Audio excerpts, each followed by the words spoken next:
नमस्कार।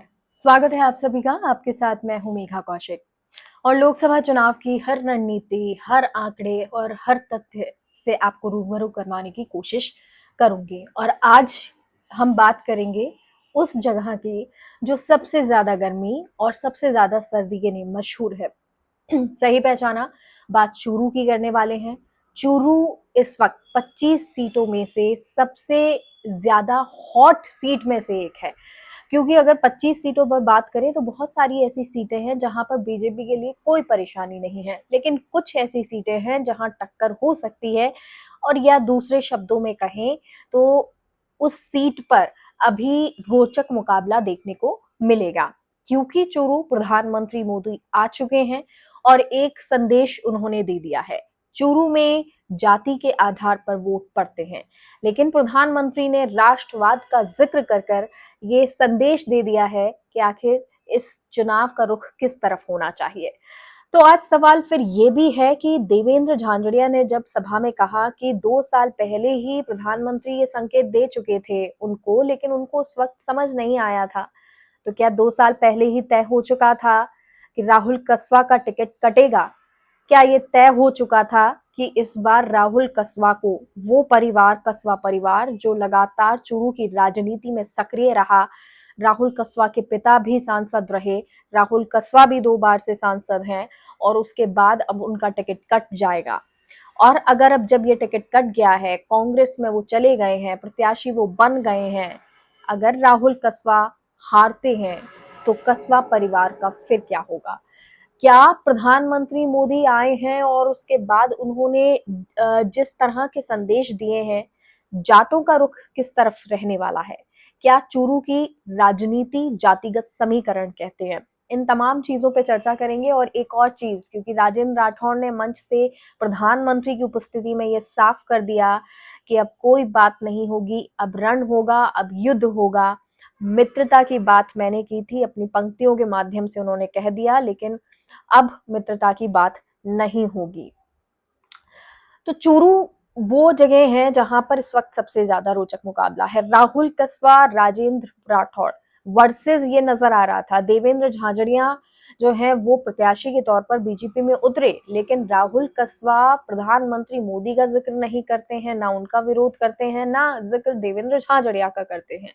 वो अपने भाषणों में सिर्फ जिक्र करते हैं तो राजेंद्र राठौड़ का, वो जिक्र करते हैं तो सामंतवादी सोच का, जो उनके साथ हुआ उसको लेकर, और किसकी वजह से हुआ इसको बार बार वो जनता जो है चूरू की उसके बीच में लेकर जाते हैं, उस पर बोलते हैं।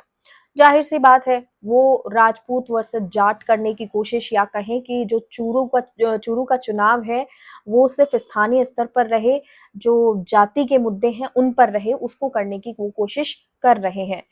तो वहीं जब प्रधानमंत्री मोदी आए तो उन्होंने इसे राष्ट्रवाद का रंग दिया। 2019 में जब स्ट्राइक हुई थी उसके बाद में प्रधानमंत्री ने यहाँ सभा की थी और उस वक्त कहा था कि मैं देश नहीं झुकने दूंगा। और एक बार फिर से जब प्रधानमंत्री आए तो उन्होंने यही नारा, यही बात एक बार फिर से कही है, क्योंकि शेखावटी वीरों की धरती कहलाती है। तो ऐसे में ये संदेश दिया प्रधानमंत्री ने 2019 के बाद 2024 में एक बार फिर से। तो वहीं उन्होंने देवेंद्र झाझड़िया को लेकर भी एक संकेत दे दिया कि दिल्ली में नरेंद्र और चूरू में देवेंद्र। ये संकेत थे कि अब किसी और के बारे में मत सोचिए, अगर दिल्ली में नरेंद्र है तो चूरू में देवेंद्र है, और नरेंद्र देवेंद्र का इंतजार दिल्ली में कर रहा है। ये एक मैसेज जो है वो जनता में दिया है, यानी और किसी के बारे में कुछ सोचा ना जाए।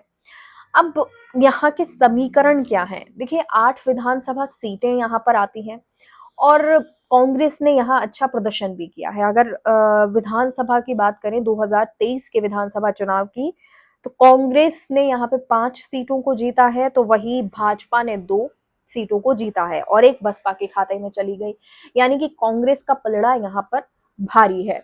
और यहाँ अगर वोट बैंक की बात करते हैं तो वोट बैंक चूरू में 20 लाख के आसपास वोटर है, और लोकसभा क्षेत्र में चूरू में, और यहाँ के अगर वोट बैंक की बात करें तो 5 लाख के आसपास जाट हैं, मूल ओबीसी की संख्या भी 4 लाख के ऊपर बताई जाती है। मुस्लिम की संख्या भी जो है वो 1,88,000 के आसपास है। वहीं एससी 4 लाख से ऊपर है, एसटी 12,000 है और ब्राह्मण भी 1 लाख के ऊपर है। तो कुल मिलाकर जो जोर रहता है वो मूल ओबीसी, एससी और जाट, ये जो वोट बैंक है वो कांग्रेस के साथ चला जाता है। लेकिन क्योंकि चूरू में जो जाति की राजनीति होती है, उस आधार पर अगर आप 2009 देखेंगे, राम सिंह कसवा जीते। 2014 का जब वक्त आया, मोदी हवा थी, मोदी लहर थी और राहुल कसवा उस वक्त चुनाव में उतरे थे और वो जीत भी हासिल कर गए। और ऐसा ही 2019 में हुआ, एक बार फिर से उनको, कसवा परिवार को यानी राहुल कसवा को टिकट मिला और तब भी उन्होंने जीत हासिल की है।